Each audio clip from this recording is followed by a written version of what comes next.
Good afternoon बच्चों। आइए हम लोग शुरू करते हैं, ठीक है ना। पिछले क्लास में हमने देखा था, अभी हम लोग एक सीरीज स्टार्ट किए हैं 120 गोल्डन रूल्स। ये इंग्लिश ग्रामर के 120 गोल्डन रूल्स का हमने एक सीरीज स्टार्ट किया है, जिसमें से एक रूल हमने पहले पढ़ लिया है। पिछले क्लास में हमने पहला रूल हमने पढ़ लिया है। आज हम लोग दूसरा रूल स्टार्ट करेंगे, ठीक है ना।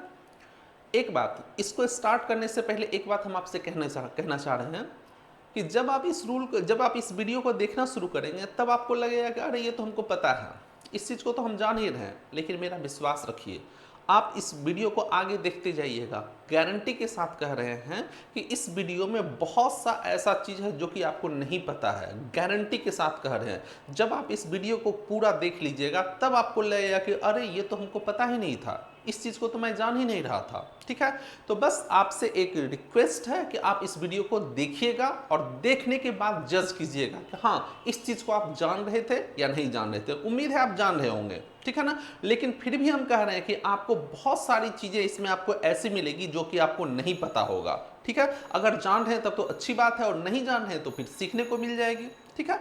तो इस वीडियो को आप देखिएगा, ठीक है। तो चलिए आज हम लोग स्टार्ट करें। और एक बात और, अगर ये वीडियो आपको अच्छा लगा होगा, अगर आपके लिए बेनिफिशियल होगा, तो इसे शेयर जरूर कर दीजिएगा, अपने दोस्तों के बीच में शेयर जरूर कर दीजिएगा, ठीक है। तो चलिए आज हम लोग स्टार्ट करते हैं। ये आपका सेकेंड रूल, ठीक है ना। सेकेंड रूल हम लोग स्टार्ट करते हैं। देखिए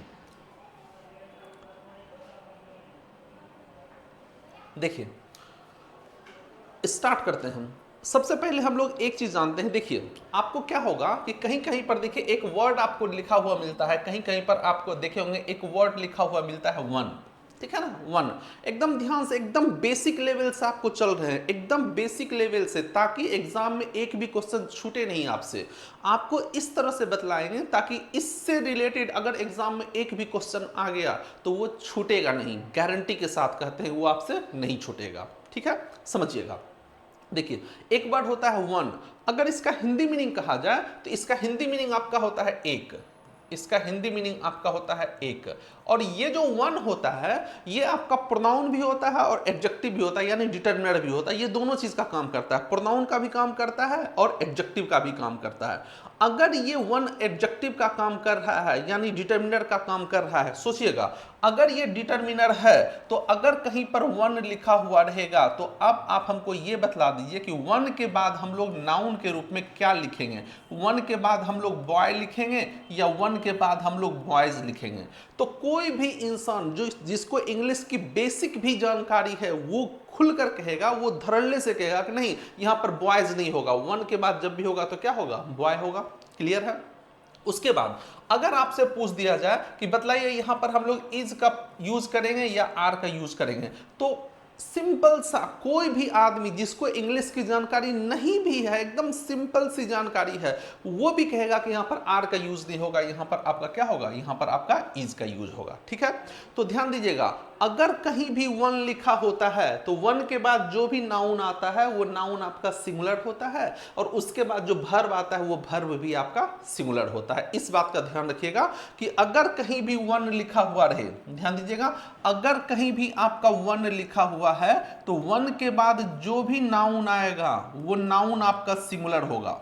इस बात का ध्यान रखिएगा, वन के बाद जो भी नाउन आएगा वो नाउन सिंगुलर होगा, और इसके बाद जो भर्ब आएगा वो भर्ब भी आपका सिंगुलर होता है। तो एक तो इस पॉइंट को याद रखिएगा कि वन के बाद आने वाला नाउन भी सिंगुलर होता है और वन के बाद आने वाला भर्ब भी आपका सिंगुलर होता है। जैसे हम लोग लिखते हैं one boy is playing here, one boy is playing here, हम यहां पर ये सेंटेंस लिखते हैं one boy is playing here.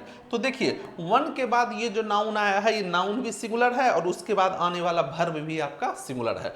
तो इस बात का ध्यान रखिएगा कि अगर कहीं भी वन लिखा हुआ रहेगा तो उसके बाद आने वाला नाउन भी सिंगुलर होता है और भर्ब भी सिंगुलर होता है। लेकिन फिर सोचिए, क्या आपके एग्जाम में इतना आसान क्वेश्चन देगा? क्या आपसे ये एग्जाम में ये पूछेगा कि वन के बाद नाउन सिंगुलर होता है या प्लूरल, वर्ब सिंगुलर होता है या प्लूरल? क्या इतना आसान क्वेश्चन देगा आपके एग्जाम में? अब नहीं पूछा जाता है इस तरह से। इतना आसान क्वेश्चन अब तो एकेडमिक में भी नहीं पूछा जाता है, ठीक है। तो ये आपसे नहीं पूछेगा कि वन के बाद आने वाला नाउन कैसा होता है, सिंगुलर होता है या प्लूरल, वन के बाद आने वाला वर्ब कैसा होता है, सिंगुलर या प्लूरल, ये नहीं पूछेगा बाबू। पूछेगा क्या? वो क्या करेगा आपके साथ, वो खेला क्या करेगा कि यहां पर वन लिख देगा। बिल्कुल, यहां पर आपको क्या करेगा, वन लिख देगा, ठीक है ना, वन लिखेगा। और वन के बाद आपसे ये नहीं पूछेगा कि इसके बाद नाउन सिंगुलर है या प्लूरल। इसके बाद क्या करेगा कि वन के बाद यहां पर आपको ऑफ लगा देगा, वन के बाद आपको ऑफ लगा देगा। तो अब समझिए, वन का अर्थ होता है एक, वन का अर्थ होता है एक, और वन के बाद जैसे ही ऑफ लगता है उसका अर्थ हो जाता है में से एक। ध्यान दीजिएगा, वन के बाद जैसे ही ऑफ लगता है इसका अर्थ होता है में से एक, इसका अर्थ होता है में से एक। अब हमको एक चीज बतला दीजिए, अब हमको एक चीज बतला दीजिए, अगर हम कहेंगे कभी भी एक में से एक होता है या दो में से एक होता है? कभी भी एक में से एक नहीं होता है। जब भी होगा तो दो में से एक हो सकता है, तीन में से एक हो सकता है, चार में से एक हो सकता है, कोई ना कोई प्लूरल होगा, उसमें से हम एक की बात कर सकते हैं। एक में से एक कभी नहीं होता है। क्लियर है? तो इसका मतलब अगर हम कह रहे हैं में से एक, तो किस में से एक? जिसमें से हम एक की बात कर रहे हैं वो आपका निश्चित रूप से प्लूरल होगा, उसमें से हम एक की बात कर रहे हैं। क्लियर है? अब एक बात और समझिए, आपको पता है कि अगर कहीं पर कोई प्रीपोजिशन लिखा होता है, समझिएगा, अगर कहीं पर कोई प्रीपोजिशन लिखा होता है तो प्रीपोजिशन कभी भी ऑब्जेक्ट के बिना नहीं आता है। अगर प्रीपोजिशन कहीं है तो उसके बाद एक ऑब्जेक्ट निश्चित रूप से होगा, और वो ऑब्जेक्ट दो ही चीज होता है, या तो कोई नाउन होता है या प्रोनाउन। तो कहने का मतलब ये हो गया कि अगर कहीं पर कोई प्रीपोजिशन लिखा हुआ है तो उसके बाद एक नाउन या प्रोनाउन निश्चित रूप से लिखा हुआ रहेगा। क्लियर है? अब यहां पर आइए, देखिए यहां पर देखिए ऑफ प्रीपोजिशन लिखा हुआ है। अगर ये प्रीपोजिशन लिखा ऑफ आपका प्रीपोजिशन है तो निश्चित रूप से इसके बाद या तो कोई नाउन आएगा या नहीं तो कोई प्रोनाउन आएगा। दोनों में से कोई ना कोई एक आना ही है, या तो कोई नाउन लिखा हुआ रहेगा या नहीं तो कोई प्रोनाउन लिखा हुआ रहेगा। क्लियर? क्योंकि प्रीपोजिशन के बाद हमेशा कोई ना कोई नाउन या प्रोनाउन आता है। अब समझिए, अगर हम कह रहे हैं में से एक, तो निश्चित रूप से कोई ना कोई प्लूरल होगा, उसमें से हम एक की बात करेंगे। तो कहने का मतलब ये हो गया कि ये जो ऑफ लिखा हुआ है इसके बाद जो भी नाउन या प्रोनाउन आएगा वो निश्चित रूप से प्लूरल ही होगा। समझिएगा, इसके बाद जो नाउन या प्रोनाउन आएगा वो नाउन या प्रोनाउन क्या होगा? प्लूरल ही होगा, तभी हम उसमें से एक की बात कर सकते हैं। ठीक है? तो ध्यान दीजिएगा, अगर कभी भी वन ऑफ लिखा हुआ रहेगा तो उसके बाद जो भी नाउन या प्रोनाउन आएगा वो हमेशा ही प्लूरल होगा। फिर से समझिए, अगर कभी भी वन ऑफ कहीं भी लिखा हुआ मिल जाए तो उसके बाद जो भी नाउन या प्रोनाउन आएगा वो नाउन या प्रोनाउन आपका हमेशा ही क्या होगा? प्लूरल ही होगा, कभी भी सिंगुलर नहीं हो सकता है। क्लियर है?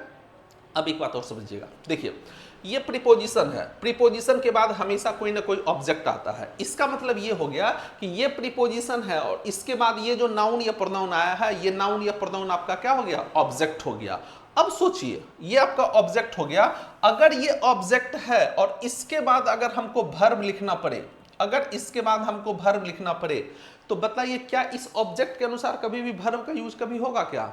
कभी नहीं हो सकता है। ऑब्जेक्ट के अनुसार वर्ब का यूज कभी नहीं हो सकता है। इसका मतलब ये जो नाउन या प्रोनाउन प्लूरल है इसके अनुसार वर्ब तो कभी आ ही नहीं सकता है। तो वर्ब किसके अनुसार आएगा? इसके अनुसार आएगा, वन के अनुसार आएगा, वन के अनुसार। और वन आपको पता है क्या होता है? सिंगुलर होता है। तो अगर सिंगुलर होता है तो इसके बाद जो वर्ब आएगा वो वर्ब भी आपका क्या हो जाएगा? सिंगुलर हो जाएगा। तो यहां से हमने क्या सीखा? हमने यहां से ये सीखा कि अगर कहीं भी वन ऑफ लिखा हुआ रहेगा तो उसके बाद जो भी नाउन या प्रोनाउन आएगा वो आपका प्लूरल होगा, लेकिन उसके बाद आने वाला वर्ब आपका हमेशा सिंगुलर होता है। फिर से समझिएगा, अगर कभी भी वन ऑफ लिखा हुआ रहेगा तो वन ऑफ के बाद जो भी नाउन या प्रोनाउन आएगा वो प्लूरल होगा और उसके बाद आने वाला वर्ब सिंगुलर होगा। तो कहने का मतलब ये हो गया कि हमने अभी ये पढ़ा कि अगर कहीं भी वन ऑफ लिखा हुआ है तो वन ऑफ के बाद जो भी नाउन आएगा या जो भी प्रोनाउन आएगा, वन ऑफ के बाद जो भी नाउन या प्रोनाउन आएगा वो नाउन या प्रोनाउन आपका हमेशा ही प्लूरल होगा, और उसके बाद जो भी वर्ब आएगा वो वर्ब आपका सिंगुलर हो जाएगा। वो वर्ब आपका सिंगुलर होगा। इस बात का ध्यान रखिएगा कि वन ऑफ के बाद आने वाला नाउन या प्रोनाउन हमेशा ही प्लूरल होता है, लेकिन उसके बाद आने वाला वर्ब जो होता है वो वर्ब आपका सिंगुलर हो जाता है। इस बात का ध्यान रखना है। क्लियर? अब एक बात और समझिएगा, एक बात और समझिएगा। देखिए, ये नाउन या प्रोनाउन है, जो भी नाउन या प्रोनाउन आएगा वो नाउन या प्रोनाउन आपका प्लूरल होगा। नाउन होता क्या है? नाउन, प्लूरल नाउन, हम प्लूरल की बात कर रहे हैं। प्लूरल नाउन हमेशा काउंटेबल ही होता है, ध्यान दीजिएगा। अनकाउंटेबल नाउन कभी भी सिंगुलर, कभी भी प्लूरल नहीं हो सकता है। अनकाउंटेबल नाउन हमेशा ही सिंगुलर होता है, लेकिन हम यहां पर प्लूरल नाउन की बात कर रहे हैं। इसका मतलब ये नाउन जब भी होगा तो वो काउंटेबल ही होगा। वो नाउन जब भी होगा तो काउंटेबल ही होगा, कभी भी अनकाउंटेबल नहीं आ सकता है। तो कहने का मतलब ये हो गया कि वन ऑफ के बाद अगर कोई काउंटेबल नाउन आया तो वो काउंटेबल नाउन हमेशा ही प्लूरल होगा, और काउंटेबल नाउन ही आएगा, और वो नाउन आपका हमेशा ही क्या होगा? प्लूरल होगा। और जो प्रोनाउन आएगा वो प्रोनाउन भी आपका क्या होगा? प्लूरल ही होगा। अब एक बात समझिएगा, काउंटेबल नाउन दुनिया में बहुत सारे हैं। कोई भी काउंटेबल नाउन जो कि नाउन काउंटेबल है, ठीक है, और प्लूरल है, वो यहां आ सकता है। लेकिन प्रोनाउन जब भी आएगा तो केवल 3 ही प्रोनाउन आ सकता है। ध्यान दीजिएगा, नाउन कोई भी नाउन आ सकता है, लेकिन प्रोनाउन केवल 3 ही प्रोनाउन आएगा। इस बात का ध्यान रखिएगा। और वो प्रोनाउन है या तो यू लिखा हुआ रहेगा, या नहीं तो अस लिखा हुआ रहेगा, या नहीं तो देम लिखा हुआ रहेगा। बस इन तीनों के अलावा और कोई प्रोनाउन नहीं आ सकता है। नाउन आपका कोई भी नाउन आ सकता है। One of the boys, one of the girls, one of the cars, one of the pens, one of the books, कुछ भी लिखा हुआ हो सकता है। लेकिन प्रोनाउन आपका 3 ही होगा, या तो यू होगा, अस होगा, या देम होगा, क्योंकि यही 3 ऑब्जेक्टिव केस में प्लूरल होता है और कुछ भी नहीं हो सकता है। ठीक है, तो हम लोग बोलेंगे one of you, one of us, one of them, ऐसे बोल सकते हैं। क्लियर? तो याद रखिएगा, वन ऑफ के बाद जो भी नाउन आएगा वो नाउन आपका प्लूरल होगा, प्रोनाउन जो भी आएगा वो भी आपका प्लूरल होगा, लेकिन वर्ब आपका हमेशा ही क्या होगा? सिंगुलर होगा। नाउन कोई भी आ सकता है, लेकिन प्रोनाउन आपका केवल 3 ही प्रोनाउन आएगा, या तो यू होगा, अस होगा, या देम होगा। इसके अलावा कुछ भी नहीं हो सकता है। तो यहां से हमने क्या सीखा? यहां से हमने ये सीखा कि अगर कभी भी वन ऑफ लिखा हुआ रहेगा तो वन ऑफ के बाद आने वाला नाउन या प्रोनाउन प्लूरल, लेकिन वर्ब आपका सिंगुलर होता है। ये भी सिंपल सा पॉइंट है, आपको पता होगा। ठीक है, हम यह नहीं कह रहे कि ये ऐसा पॉइंट आपको हमने बतला दिया जो कि आपको पता ही नहीं है, नहीं, ये एकदम पता होगा आपको, हर किसी को पता होता है। ठीक है ना?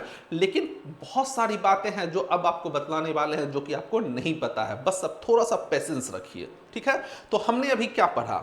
हमने अभी ये चीज पढ़ा कि अगर कहीं भी वन ऑफ लिखा हुआ रहेगा, समझिएगा, हमने अभी पढ़ा कि अगर कहीं भी वन ऑफ लिखा हुआ है तो वन ऑफ के बाद जो भी नाउन या प्रोनाउन आएगा, वन ऑफ के बाद जो भी नाउन या प्रोनाउन आएगा वो नाउन या प्रोनाउन आपका प्लूरल होगा, लेकिन इसके बाद जो वर्ब आएगा वो वर्ब आपका सिंगुलर होगा। ये हमने अभी पढ़ा। क्लियर है? अब एक चीज देखिए, थोड़ा सा हम लोग मैथमेटिक्स के बारे में बात करते हैं। ठीक है, समझिए, मान लेते हैं ये जो वन लिखा हुआ है इसको हम लोग x मान लेते हैं, ये जो वन लिखा हुआ है इसको हम लोग x मान लेते हैं। वन को क्या मान लिए? x। और अब आपसे पूछा जाए कि वेयर, अब आपसे पूछा जाए where x is equal to what, x is equal to what. अब बताइए x का वैल्यू क्या होगा? हमने 1 को x मान लिया है और अब आपसे पूछने के बताइए x का वैल्यू क्या होगा? तो कोई भी आदमी कह देगा, जिसको थोड़ा बहुत भी मैथमेटिक्स आता है वो कह देगा कि x का वैल्यू 1 होगा। x का वैल्यू क्या होगा? ये वाला 1 होगा, तो x का वैल्यू यहां पर क्या हो जाएगा?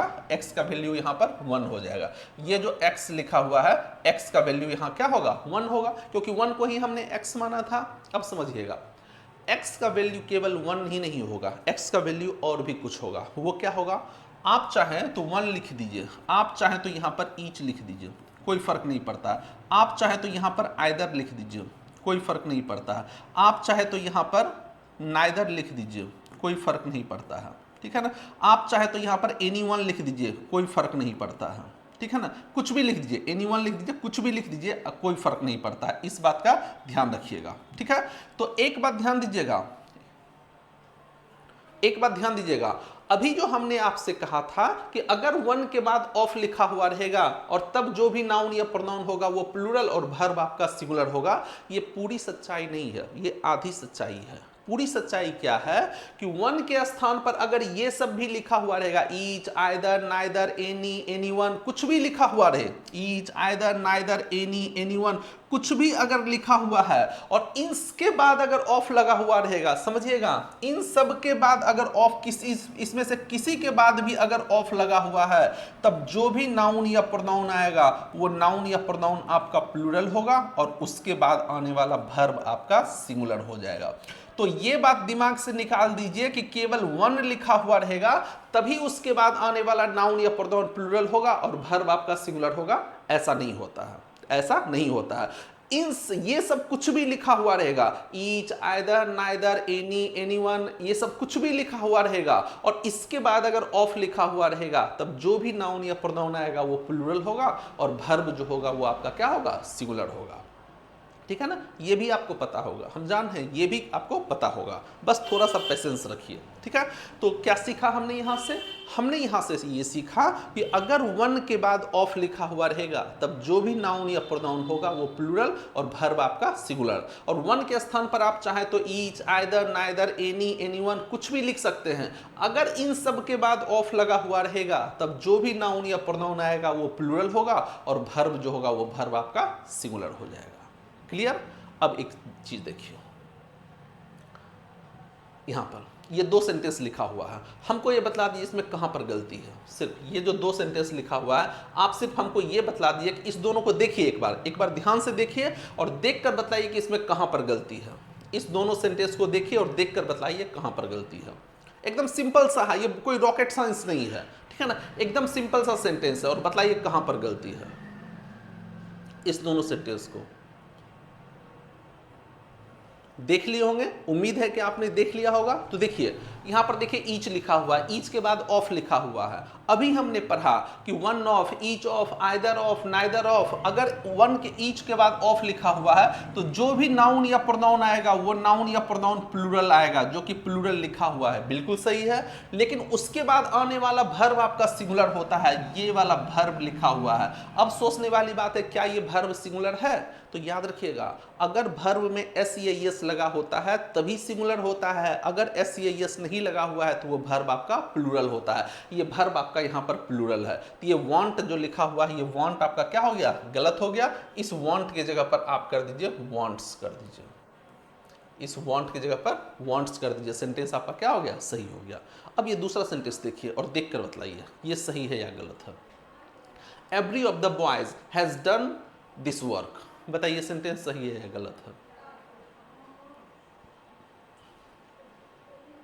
आपने देख लिया होगा और देखने के बाद लग रहा होगा कि ये सेंटेंस आपका क्या है, सही है। एवरी के बाद ऑफ लिखा हुआ है तो जो भी नाउन या प्रोनाउन आएगा वो प्लूरल और वर्ब आपका सिंगुलर होगा।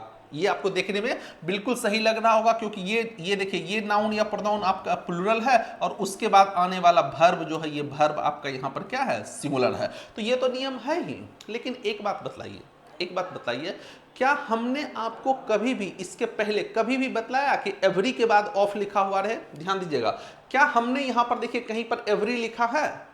कहीं पर एवरी लिखा है? नहीं लिखा है।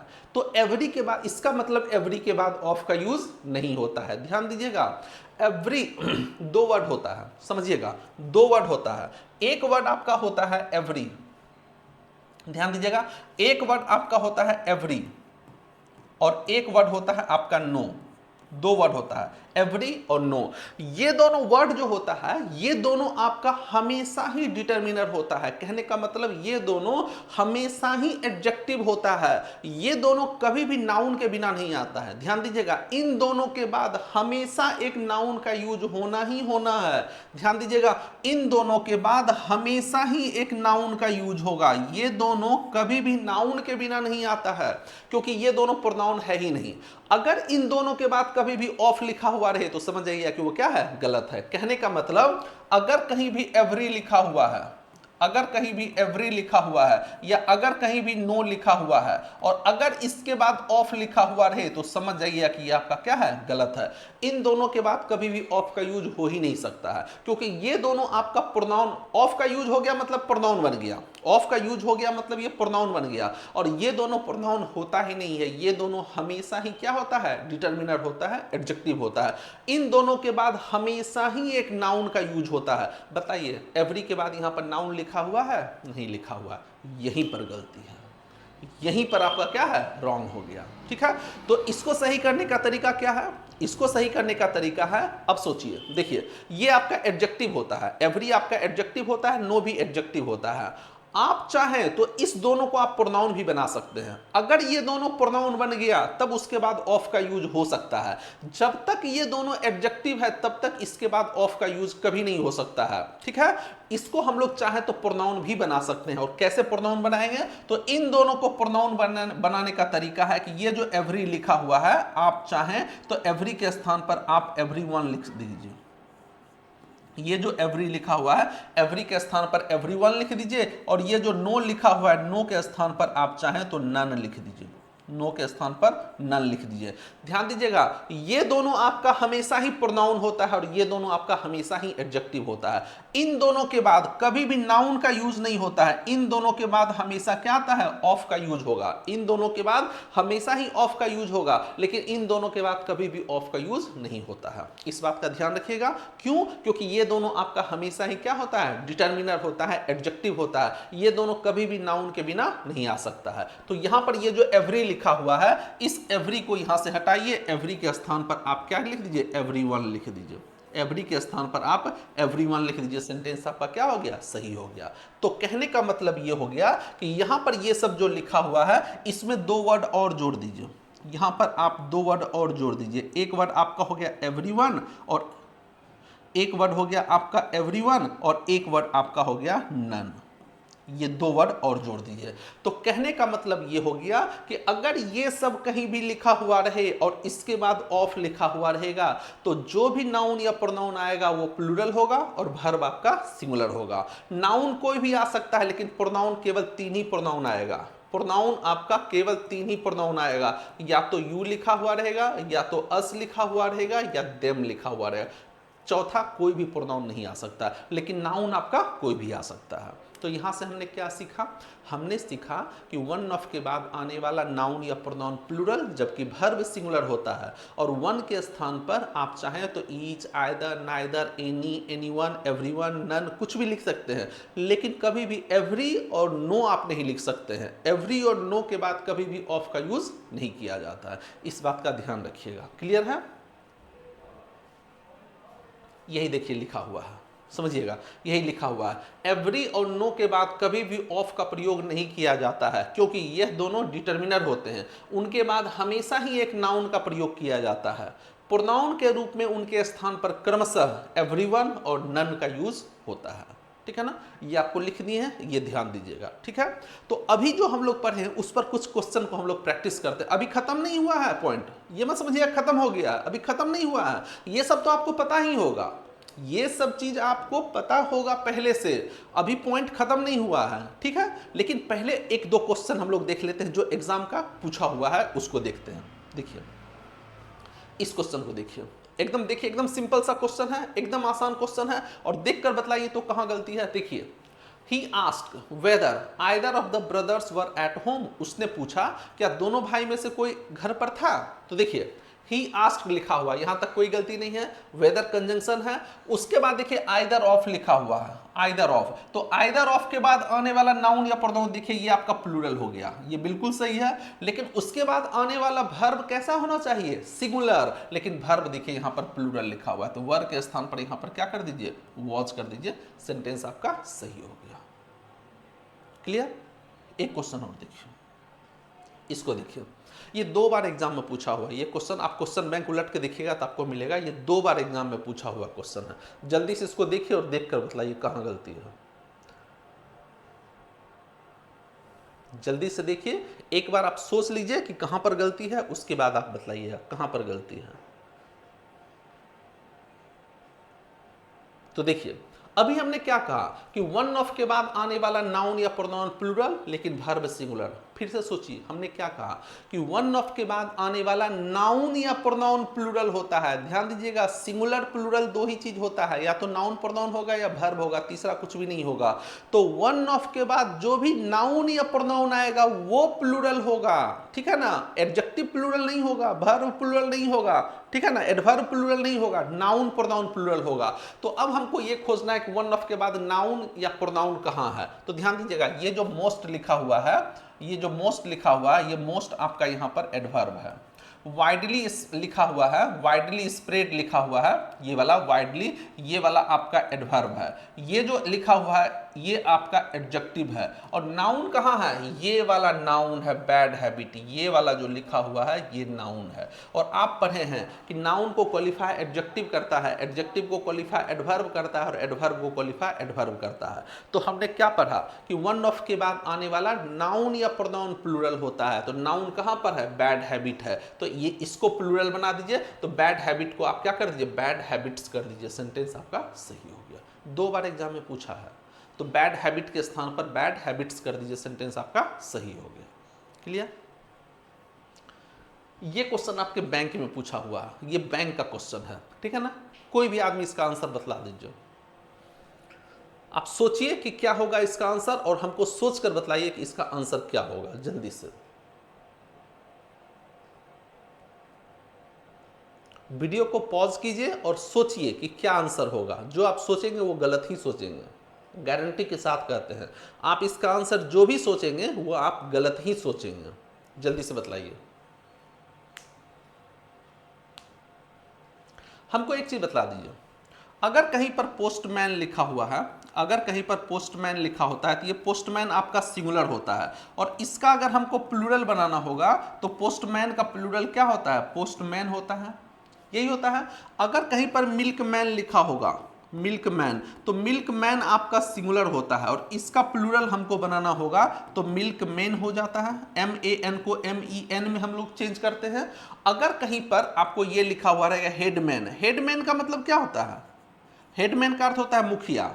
गांव में जो मुखिया होता है उसको हेडमैन कहते हैं। तो ये हेडमैन लिखा हुआ, अगर ये हेडमैन लिखा हुआ तो ये आपका सिंगुलर है, और इसका हमको प्लूरल बनाना होगा तो इसका प्लूरल हो जाएगा हेडमैन हो जाएगा, ये हेडमैन हो जाता है। क्लियर है। अब आपको थोड़ा सा हिंट दे दिए, अब बतला दीजिए कहाँ। अभी भी आप गलत बतलाइएगा, गारंटी के साथ कहते हैं अभी भी आपका आंसर गलत होगा। अब बतलाइए क्या होगा।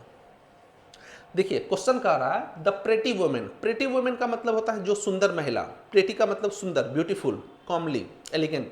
कह रहा है कि ये जो सुंदर महिला, the pretty women sitting in the car is, कह रहा है कि जो सुंदर महिला उस कार में बैठी है is the daughter of one of the headman of this village. कह रहा है कि वो इस गांव के मुखिया की क्या है, बेटी है। वह इस गांव के मुखिया की क्या है, बेटी है। ठीक है। अब देखिए, अभी आपने पढ़ा कि वन ऑफ के बाद जो भी नाउन या प्रोनाउन आता है वो नाउन या प्रोनाउन प्लूरल होता है। तो यहाँ भी वन ऑफ लिखा हुआ है, तो वन ऑफ के बाद यहाँ हेडमैन लिखा हुआ है, तो इसको हमको क्या बनाना पड़ेगा, प्लूरल बनाना पड़ेगा। तो प्लूरल बनाना होगा तो ये हेडमैन को हम लोग क्या बना देंगे, ये हेडमैन कर देंगे, ये वाला हेडमैन कर देंगे। क्लियर। लेकिन फिर सोचिए, इस हेडमैन का अर्थ हो गया एक मुखिया, और इस हेडमैन का अर्थ हो गया एक से अधिक मुखिया। दिस विलेज लिखा हुआ है यहाँ पर, देखिए दिस विलेज। अब बताइए क्या किसी गांव में एक से अधिक मुखिया होता है, सोचने वाली बात है। क्या किसी गांव में एक से अधिक मुखिया होता है, नहीं होता है। गांव में एक ही मुखिया होता है। ये ग्रामेटिकली सही है क्वेश्चन, लेकिन लॉजिकली ये क्या है, गलत है। और किसी भी सेंटेंस को सही होने के लिए ग्रामेटिकली और लॉजिकली दोनों सही होना चाहिए। ठीक है। तो बताइए किसी भी गांव में अगर हम वन ऑफ द हेडमैन कर देंगे तो हेडमैन का मतलब एक से अधिक मुखिया, एक गांव, दिस विलेज, दिस विलेज का मतलब कोई एक विलेज है, एक विलेज है। तो एक विलेज में एक से अधिक मुखिया हो सकता है क्या, नहीं हो सकता है। ठीक है ना। तो अगर हम इसका प्लूरल बनाएंगे तो हमारा सेंटेंस फिर भी क्या रहेगा, गलत ही रहेगा।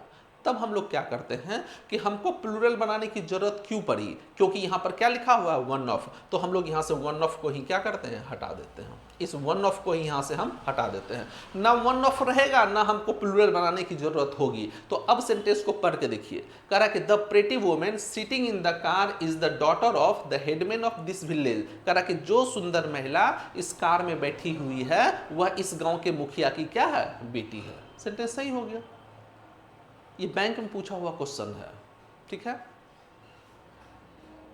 अभी भी खत्म नहीं हुआ है, ये मत समझिए खत्म हो गया, अभी भी बचा हुआ है। चलिए अब इसको देखिए, वो आधा खत्म हुआ था, वो पॉइंट अभी आधा खत्म हुआ था, आधा बचा हुआ। इसको देखिए और देखकर बताइए कहां गलती है। जल्दी से इसको देखिए और देखकर बताइए कि इसमें कहां पर गलती है। इस सेंटेंस को देखिए और देखकर बताइए कि कहां पर गलती है। उम्मीद है आपने देख लिया होगा, ठीक है ना। अभी हमने क्या पढ़ा, अभी हमने पढ़ा कि अगर कहीं भी वन ऑफ लिखा हुआ है तो वन ऑफ के बाद जो भी नाउन या प्रोनाउन आता है वो आपका प्लूरल होता है, और उसके बाद आने वाला वर्ब आपका क्या होता है, सिंगुलर होता है। ये तो लिखा हुआ है, यही तो लिखा हुआ है कि वन ऑफ के बाद आने वाला नाउन या प्रोनाउन प्लूरल और वर्ब आपका क्या है, सिंगुलर है। तो ये सेंटेंस क्या है, सही होना चाहिए, लेकिन लेकिन लेकिन झोल है यहाँ, यहाँ पर क्या है, झोल है। अब समझिएगा, एक नया कंसेप्ट समझिए। देखिए अगर कभी भी आपको ये लिखा हुआ मिले, समझिएगा, अगर कहीं भी आपको ये लिखा हुआ मिले, हु लिखा हुआ मिले, अगर कहीं पर आपको विच लिखा हुआ मिले, और अगर कहीं पर आपको दैट लिखा हुआ मिले, ये तीन चीज आपको अगर कहीं पर लिखा हुआ मिलेगा, समझिएगा, अगर ये तीन चीज आपको कहीं भी लिखा हुआ मिले, हु लिखा हुआ मिले, विच और दैट लिखा हुआ मिले, तो समझ जाइए कि ये तीनों आपका रिलेटिव प्रोनाउन है। ये तीनों आपका रिलेटिव प्रोनाउन है। और भी रिलेटिव प्रोनाउन होता है, यही तीन ही नहीं होता है, और भी रिलेटिव प्रोनाउन होता है। हम अभी ये तीन रिलेटिव प्रोनाउन की बात कर रहे हैं। तो तीन की ही बात क्यों कर रहे हैं, क्योंकि यही तीन रिलेटिव प्रोनाउन है जो कि सेंटेंस में सब्जेक्ट के रूप में यूज होता है। ये तीनों रिलेटिव प्रोनाउन ऐसा रिलेटिव प्रोनाउन है जिसका यूज सेंटेंस में सब्जेक्ट के रूप में होता है। ये तीनों रिलेटिव प्रोनाउन क्या होता है, सब्जेक्ट होता है। और कोई भी सब्जेक्ट तभी सब्जेक्ट होता है जब उसको वर्ब चाहिए, बिना वर्ब का वो सब्जेक्ट नहीं हो सकता है, ठीक है। अगर कहीं पर राम लिख दिया जाए और पूछा जाए बताइए क्या ये सब्जेक्ट है, तो नहीं, वो केवल नाउन है। लेकिन जैसे ही राम के बाद एक वर्ब दे दिए वेंट, और अब पूछे क्या राम सब्जेक्ट है, तो अब सब्जेक्ट हो गया, ठीक है। तो कोई भी सब्जेक्ट तभी सब्जेक्ट होता है जब उसको एक वर्ब चाहिए। तो अगर ये तीनों सब्जेक्ट है तो इन तीनों को क्या चाहिए, एक वर्ब की जरूरत होगी। इन तीनों को एक वर्ब की जरूरत होगी, बिना वर्ब का ये हो ही नहीं सकता है। क्लियर, पहली बात। दूसरी बात, अगर ये तीनों रिलेटिव प्रोनाउन है तो इन तीनों के पहले कोई ना कोई एक नाउन या प्रोनाउन जरूर लिखा हुआ होगा। इन तीनों के पहले कोई ना कोई एक नाउन लिखा हुआ मिलेगा या प्रोनाउन लिखा हुआ मिलेगा, दोनों में से कुछ ना कुछ एक जरूर लिखा हुआ मिलेगा। और ये जो नाउन या प्रोनाउन लिखा हुआ मिलेगा, इसको एक स्पेशल नाम दिया जाता है, इसको हम लोग कहते हैं एंटीसीडेंट। इसको हम लोग कहते हैं एंटीसीडेंट, ठीक है। एंटीसीडेंट क्या होता है फिर कभी, ठीक है। फिर से एक बात समझिएगा, अगर कभी भी ये तीनों रिलेटिव प्रोनाउन हु, विच और दैट कहीं भी लिखा हुआ मिले, तो ये तीनों आपका सब्जेक्ट के रूप में यूज होता है। ये तीनों रिलेटिव प्रोनाउन सेंटेंस में सब्जेक्ट के रूप में यूज होता है। और अगर ये सब्जेक्ट है तो इसको एक वर्ब चाहिए, बिना वर्ब का सब्जेक्ट का कोई अहमियत ही नहीं है, वो होता ही नहीं है। अगर ये सब्जेक्ट है तो इसको एक वर्ब चाहिए, और अगर ये रिलेटिव प्रोनाउन है तो इसके ठीक पहले कोई ना कोई एक नाउन या प्रोनाउन जरूर होगा, इसको हम लोग एंटीसीडेंट कहते हैं। क्लियर। अब देखिएगा, ये जो वर्ब आता है, अब पॉइंट पर आ रहे हैं, ये जो वर्ब आता है, समझिएगा, ये वर्ब हमेशा इस एंटीसीडेंट के अनुसार आता है। ये वर्ब एंटीसीडेंट के अनुसार आता है। जैसा एंटीसीडेंट रहेगा वैसा ही आपका वर्ब होगा। ध्यान दीजिएगा, जैसा एंटीसीडेंट वैसा ही वर्ब होगा। अगर एंटीसीडेंट आपका सिंगुलर है तो जो वर्ब होगा वो वर्ब भी आपका सिंगुलर होगा। ध्यान दीजिएगा, अगर एंटीसीडेंट सिंगुलर है तो वर्ब भी सिंगुलर होगा। अगर एंटीसीडेंट प्लूरल है तो जो वर्ब होगा वो वर्ब भी आपका क्या होगा, प्लूरल होगा। क्लियर। तो जैसा एंटीसीडेंट वैसा ही आपका क्या होता है, वर्ब होता है। अब अपने क्वेश्चन पढ़ाइए। देखिए यहां पर देखिए, ये आपका रिलेटिव प्रोनाउन है, हु जो लिखा हुआ है, ये हु आपका यहां पर क्या है, रिलेटिव प्रोनाउन, ठीक है। और अगर ये रिलेटिव प्रोनाउन है तो उसके पहले जो भी नाउन या प्रोनाउन आएगा वो नाउन या प्रोनाउन आपका एंटीसीडेंट हो जाएगा। ये नाउन या प्रोनाउन आपका एंटीसीडेंट हो गया। और इसके बाद जो भी वर्ब आएगा वो वर्ब किसके अनुसार होगा, एंटीसीडेंट के अनुसार होगा। जैसा एंटीसीडेंट वैसा ही वर्ब। तो देखिए एंटीसीडेंट आपका यहां पर क्या है, प्लूरल है। तो अगर प्लूरल है तो ये वर्ब जो होगा, ये वर्ब भी आपका क्या होगा, प्लूरल। हैज नहीं होके यहां पर आपका क्या हो जाएगा, हैव हो जाएगा। अब आपका सेंटेंस क्या हो गया, सही हो गया। फिर आपके दिमाग में एक बात आएगा कि सर अभी तो हम लोग पढ़े थे कि वन ऑफ के बाद जो नाउन या प्रोनाउन आता है वो प्लूरल और वर्ब आपका सिंगुलर होता है। ये नियम अभी भी एप्लीकेबल है। कहाँ? तो देखिए वन ऑफ के बाद आने वाला नाउन या प्रोनाउन प्लूरल और वर्ब देखिए सिंगुलर है। जरूरी नहीं है कि इसका वर्ब यहीं पर आए। इसका वर्ब कहाँ गया है? यहाँ गया। देखिए वर्ब अभी भी क्या है? सिंगुलर है। ठीक है, तो याद रखिएगा वन ऑफ के बाद आने वाला नाउन या प्रोनाउन प्लूरल होता है और उसके बाद आने वाला वर्ब सिंगुलर होता है। लेकिन अगर कहीं भी रिलेटिव प्रोनाउन लिखा हुआ रहे तब रिलेटिव प्रोनाउन के ठीक पहले जो भी नाउन या प्रोनाउन आएगा उसी के अनुसार वर्ब का यूज होता है। अगर ये नाउन या प्रोनाउन सिंगुलर तो वर्ब सिंगुलर, और अगर ये नाउन या प्रोनाउन प्लूरल तो वर्ब आपका प्लूरल होता है। इस पॉइंट को ध्यान में रखिएगा, ये बहुत ही इंपॉर्टेंट पॉइंट है। ठीक है ना, एक्सट्रीमली इंपॉर्टेंट। क्लियर? अब एक क्वेश्चन देखिए, अब आप हमको ये बतला दीजिए, इसको देखिए और बताइए कहां गलती है। इसको देखिए और देखकर बताइए कि इसमें कहां गलती है, जल्दी से।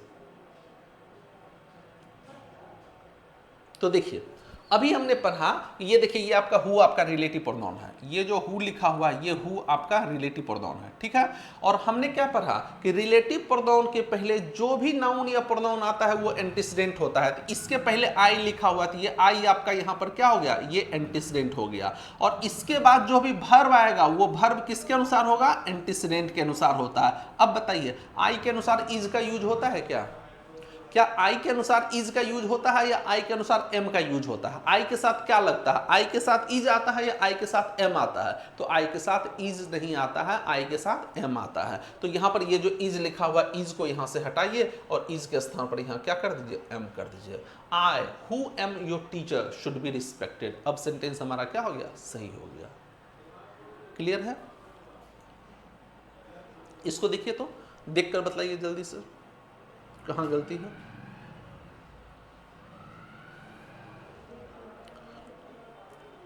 आपने देख लिया होगा। देखिए अब देखिए यहां पर हु लिखा हुआ है, ये हु आपका रिलेटिव प्रोनाउन है। ये आपका हु जो लिखा हुआ है ये रिलेटिव प्रोनाउन। अगर ये रिलेटिव प्रोनाउन है तो ये जो यू लिखा हुआ ये यू आपका एंटीसीडेंट हो गया। अगर ये एंटीसीडेंट हो गया तो ये जो वर्ब आएगा वो वर्ब किसके अनुसार आएगा? ये वर्ब आएगा आपका एंटीसीडेंट के अनुसार ही। अब बताइए यू के साथ हम लोग लव्स लिखते हैं या यू के साथ लव लिखते हैं? क्या लिखते हैं? यू लव मी बोलते हैं या यू लव्स मी बोलते हैं? दोनों में से क्या बोलते हैं? याद रखिएगा प्रेजेंट इंडेफिनिट टेंस और प्रेजेंट परफेक्ट टेंस में यू के साथ हमेशा प्लूरल वर्ब का यूज होता है, बाकी सब जगह सिंगुलर होता है। ठीक है ना, इस बात का ध्यान रखिएगा। पास्ट इंडेफिनिट में भी होता है, यू वर होता है, ऐसे करके और भी होता है। ठीक है ना, इस बात का ध्यान दीजिएगा। तो ध्यान दीजिएगा अगर यू ये है तो यू के अनुसार ही वर्ब का यूज होगा यहाँ। तो यू आपका यहाँ पर है तो यू के साथ हम लोग लव्स नहीं लिखते हैं, यू के साथ हम लोग लव लिखते हैं। यू लव मी, तो लव्स यहाँ पर खत्म हो गया, लव्स के स्थान पर क्या कर दीजिए? लव कर दीजिए। You who loves dining, you who love dining out. Dining out का मतलब होता है बाहर खाना। कह रहा है कि आप जिसको कि बाहर खाना पसंद है वो घर पर कभी भी खाना नहीं बनाएगा। आप देखे होंगे, आप ही लोगों का कुछ दोस्त होता होगा, उसको बाहर का खाना बहुत अच्छा लगता होगा, रेस्टोरेंट में खाना, होटल में खाना। वो घर पर खाना बहुत कम बनाता है। स्टूडेंट लाइफ में वो जिसको बाहर खाने का चस्का लग गया वो घर पर खाना बहुत कम बनाता है, वही कह रहा है। ठीक है, इसी डाइनिंग आउट का मतलब हो गया डाइनिंग से ही डाइनिंग टेबल बना है, डाइनिंग रूम बना है जहां खाना खाया जाता है। ठीक है, तो कह रहा है कि आप जिसको कि बाहर खाना पसंद है वो घर पर खाना नहीं बनाएगा। ये बतला दीजिए तो जल्दी से। ये क्वेश्चन भी बैंक का है, जल्दी से इसको देखिए और देखकर बताइए तो कहां गलती है। These rules were created to protect the interest of the student who live away from home and have no local guardian. बताइए तो कहां गलती है, जल्दी से।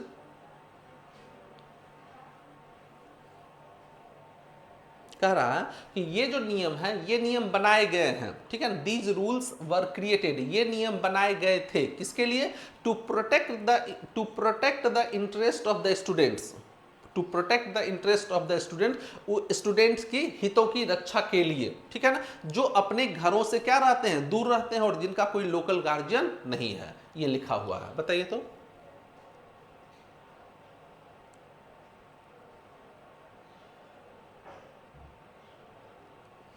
एक थोड़ा सा मिस्टेक हो गया है, ये जो वर लिखा हुआ है ना, ये वर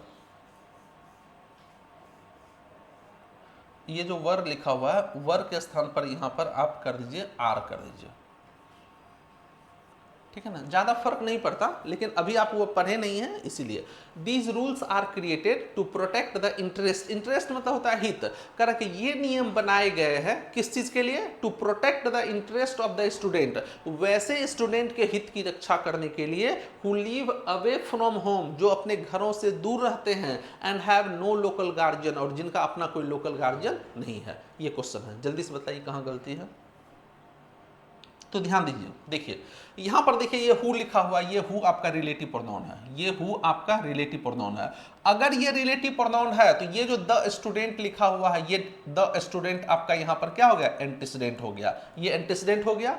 अगर ये एंटीसीडेंट हो गया तो ये जो वर्ब आएगा आगे, ये जो वर्ब आएगा, ये वर्ब किसके अनुसार आएगा, इस एंटीसीडेंट के अनुसार आएगा। वर्ब का यूज एंटीसीडेंट के अनुसार ही होता है। अब एंटीसीडेंट बतलाइए सिंगुलर या प्लूरल, तो एंटीसीडेंट यहां पर आपका क्या है, सिंगुलर है। अगर सिंगुलर है तो वर्ब भी क्या करना पड़ेगा, सिंगुलर करना पड़ेगा। और कोई भी वर्ब सिंगुलर कब होता है, जब उसमें एस या ईएस लगता है। तो ये जो लीव लिखा हुआ है, यहां पर लीव के बदले आपको क्या करना पड़ेगा, लीव के बदले आपको यहां पर लिव्स करना पड़ेगा।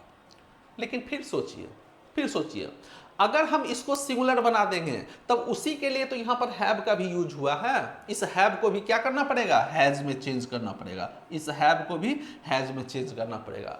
दोनों अलग अलग पार्ट में है। बताइए दो जगह करेक्शन हम लोग कर सकते हैं, एक ही क्वेश्चन में क्या दो जगह हम लोग करेक्शन कर सकते हैं, बी में भी एरर और सी में भी एरर, क्या दोनों जगह हम लोग करेक्शन कर सकते हैं, नहीं कर सकते हैं, एक ही जगह करेक्शन करना होगा। ये दोनों को आपको सिंगुलर नहीं करना होगा, तब हम लोग क्या करते हैं कि इस स्टूडेंट को ही हम लोग क्या कर देते हैं, प्लूरल बना देते हैं, ठीक है ना। तो ये जो यहाँ पर हैव लिखा हुआ ये सही है, और यहाँ पर ये जो लिव्स लिखा हुआ ये भी आपका क्या है, सही है। बस केवल स्टूडेंट में हम लोग क्या लगा देंगे, एस लगा देंगे। अब आपका हमारा आंसर क्या हो गया, सही हो गया। तो दो जगह करेक्शन नहीं करेंगे, एक ही जगह करेक्शन करेंगे। क्लियर। अब एक पॉइंट समझिए, अभी भी खत्म नहीं हुआ है, अभी भी खत्म नहीं हुआ। अब इसको देखिए और देखकर बताइए कहां गलती है। इसको देखिए और देखकर बताइए कि कहां पर गलती है। This is one of the best movies which I have ever seen. This is one of the best movies which I have ever seen. दूसरा है Delhi is only one of the cities which have this facilities. बताइए कहां गलती है।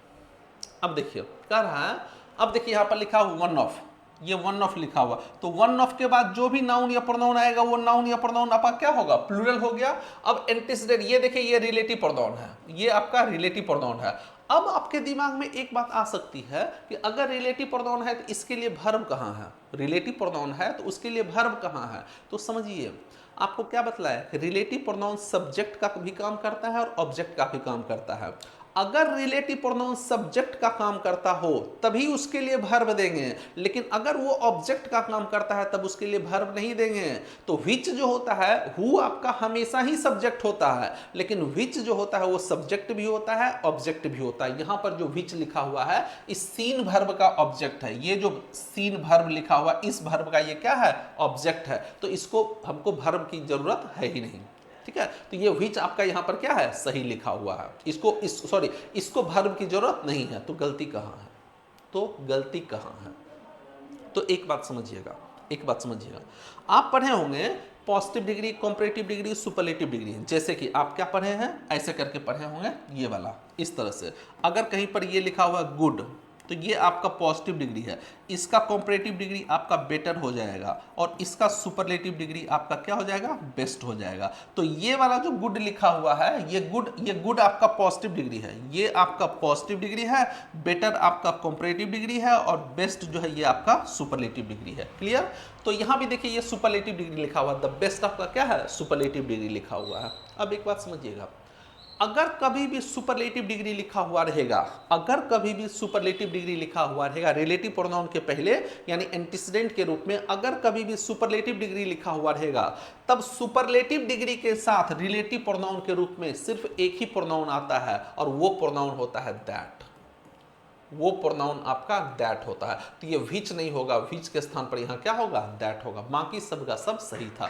तो हमने क्या सीखा यहाँ से, हमने यहाँ से ये सीखा कि अगर सेंटेंस में सुपरलेटिव डिग्री का यूज हो जाए, यानी रिलेटिव प्रोनाउन के ठीक पहले सुपरलेटिव डिग्री का यूज हो जाता है, तब रिलेटिव प्रोनाउन के रूप में सिर्फ दैट का यूज होता है। तो सुपरलेटिव डिग्री के साथ किसका यूज होगा, दैट का यूज होगा। तो कहने का मतलब ये हो गया कि अगर कहीं पर कोई सुपरलेटिव डिग्री लिखा हुआ है, अगर कहीं कोई सुपरलेटिव डिग्री लिखा हुआ है तो सुपरलेटिव डिग्री के साथ सिर्फ और सिर्फ दैट का यूज होता है, कभी भी हु या हुम का यूज, विच का यूज नहीं होता है। क्लियर?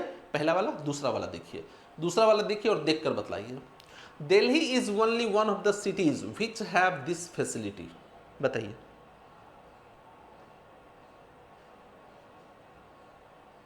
जल्दी से बताइए कहां गलती है।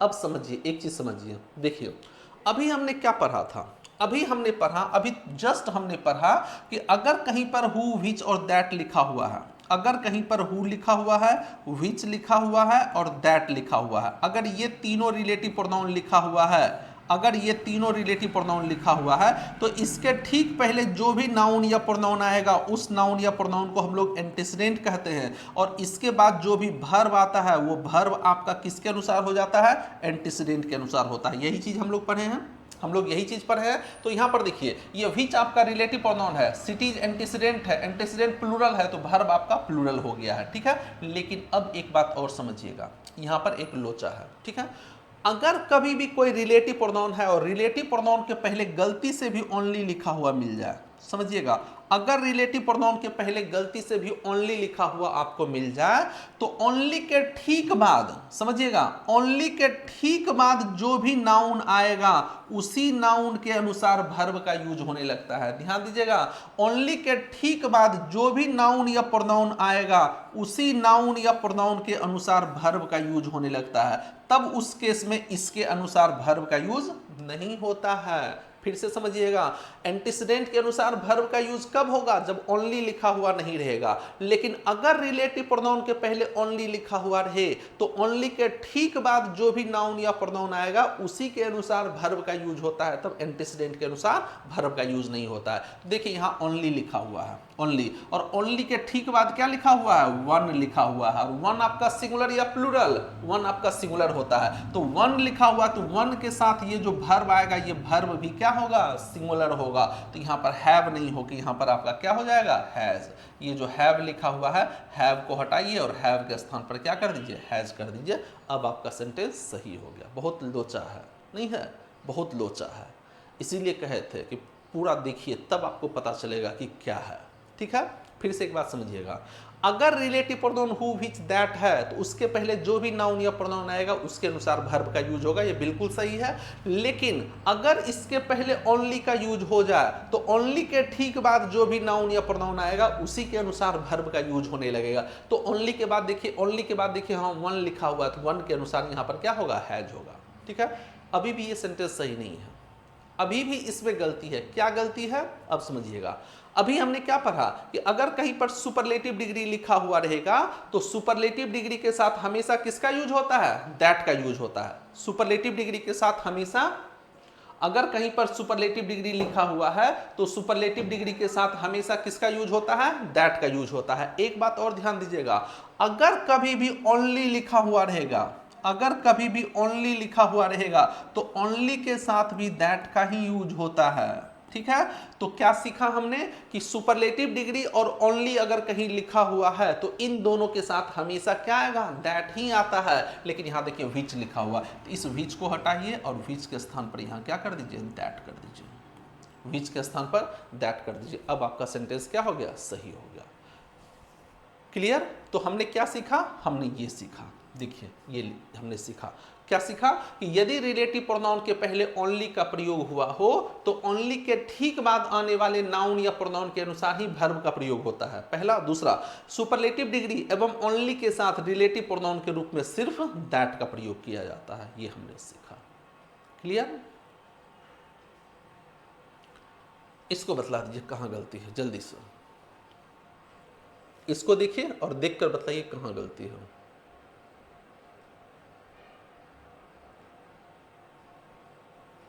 इस सेंटेंस को देखिए और देखकर बताइए कि इसमें कहां पर गलती है। इसमें तो ओनली लिखा हुआ है ही नहीं, तो बता दीजिए कहां गलती है जल्दी से। इसमें कहां पर गलती है हमको ये बतला दीजिए। देखिए लिखा हुआ है Rohan is one of the boys who have paid all his dues, ये लिखा हुआ है।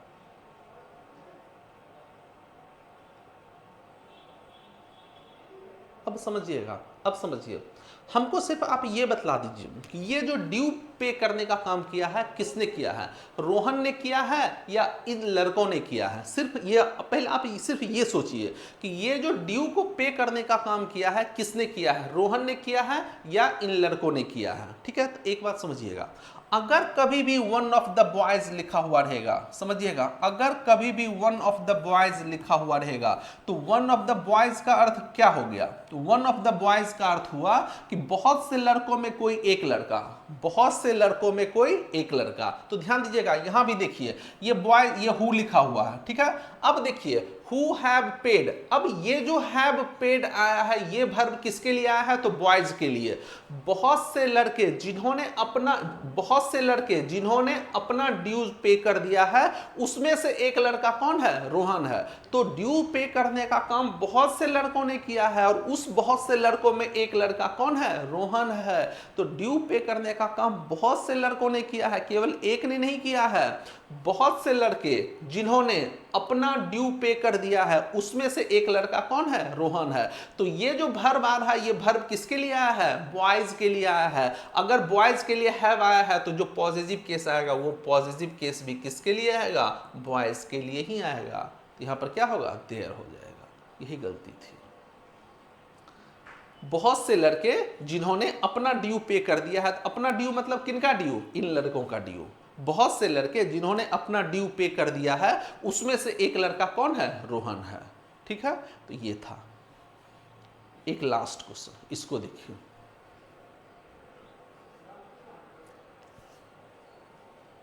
इसको देखिए और देखकर बताइए कहां गलती है जल्दी से।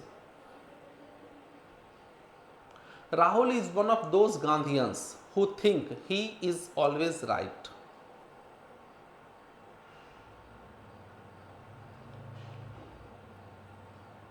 आप सिर्फ ये बतला दिए कि ये जो थिंक वर्ब लिखा हुआ है ये थिंक वर्ब किसके लिए आया है, ये थिंक वर्ब किसके लिए आया है। तो सिंपल सी बात है, एंटीसीडेंट आपका गांधीयन है, ये दोस्त गांधीयन है, ये आपका प्लूरल है, ये आपका रिलेटिव प्रोनाउन है। तो ये जो आया है ये किसके लिए आया है, ये इसके लिए आया है। ठीक है ना, कह रहा है कि दोस्त गांधीयन, गांधीयंस का मतलब क्या हो गया, गांधी, गांधीवादी विचारधारा के लोग। कह रहा है कि गांधी, वैसे गांधीयन जो ये सोचते हैं कि वो हमेशा राइट है, उसमें से एक गांधीयन कौन है, राहुल है।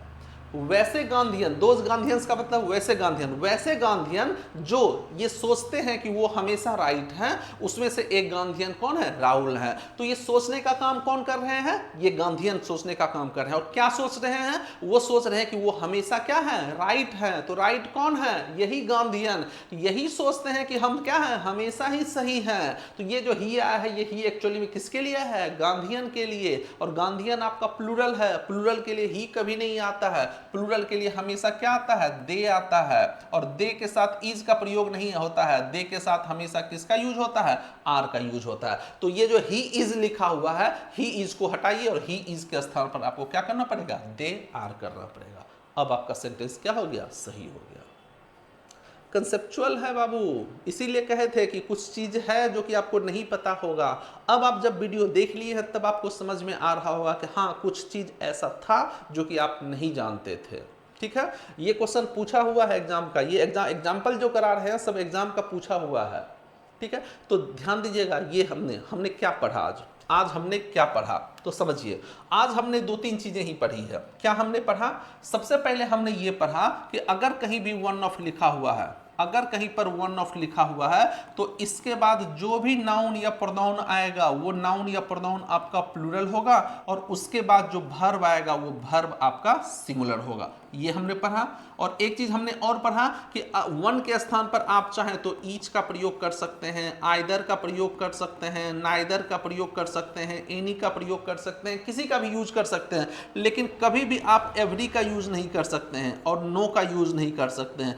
इन दोनों के बाद कभी भी ऑफ का यूज मत कीजिएगा, ठीक है ना। इन दोनों के स्थान पर एवरी के स्थान पर एवरीवन और नो के स्थान पर नन का यूज कीजिएगा। ये हमने पढ़ा। उसके बाद हमने एक चीज और पढ़ा कि अगर कहीं पर हु लिखा हुआ है, विच लिखा हुआ है या दैट लिखा हुआ है, अगर ये तीनों चीज कहीं पर लिखा हुआ है तो ये तीनों आपका रिलेटिव प्रोनाउन है। हु, विच और दैट आपका, ये तीनों आपका रिलेटिव प्रोनाउन है। और अगर ये रिलेटिव प्रोनाउन है तो इसको एक वर्ब चाहिए, और इसके ठीक पहले जो भी नाउन या प्रोनाउन आता है उसको हम लोग एंटीसीडेंट बोलते हैं, और एंटीसीडेंट के अनुसार ही वर्ब का यूज होता है। जैसा एंटीसीडेंट वैसा ही वर्ब। लेकिन अगर रिलेटिव प्रोनाउन के पहले ओनली लिखा हुआ रहे तब जो भी नाउन या प्रोनाउन आएगा उसी नाउन या प्रोनाउन के अनुसार वर्ब का यूज होने लगता है। ये दूसरा पॉइंट हमने पढ़ा। और तीसरा पॉइंट हमने पढ़ा कि अगर कहीं पर कोई सुपरलेटिव डिग्री लिखा हुआ है, अगर कहीं पर कोई सुपरलेटिव डिग्री लिखा हुआ है, या अगर कहीं पर दैट लिखा हुआ है, सॉरी, अगर कहीं पर कोई सुपरलेटिव डिग्री लिखा हुआ है या अगर कहीं पर ओनली लिखा हुआ है, तो इन दोनों के साथ रिलेटिव प्रोनाउन के रूप में सिर्फ और सिर्फ दैट का यूज होता है। यहां तक हमने पढ़ा। ये था आज का रूल। ये रूल आपका सेकंड था।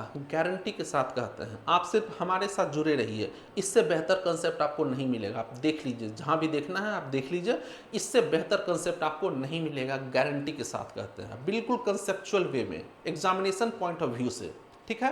तो ये सीरीज आपका चलता रहेगा। 120 गोल्डन रूल्स जो है ग्रामर के, ये आपको चलता हुआ रहेगा।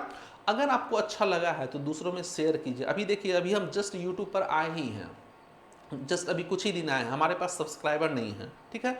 तो आप लोग अभी, मुझे आप लोगों के मदद की ज़रूरत है, ठीक है। तो आप सब्सक्राइब कीजिए चैनल को, शेयर कर दीजिए अपने दोस्तों से शेयर करवा, सब्सक्राइब करवा दीजिए, ठीक है ना। तो बस हेल्प की ज़रूरत है, तो आप जुड़े रहिए हमारे साथ। एक रात में 9:30 बजे एक एसएससी का एक सीरीज चलाते हैं डेली। एसएससी का प्रीवियस ईयर क्वेश्चन का एक डिस्कशन कराते हैं, एक सीरीज चलाते हैं। आप चाहें तो रात में 9:30 बजे उस सेशन के साथ भी आप जुड़ सकते हैं, और ये सीरीज आपका चलता रहेगा। तो आज भर के लिए हम लोग इतना ही रखते हैं। Thank you.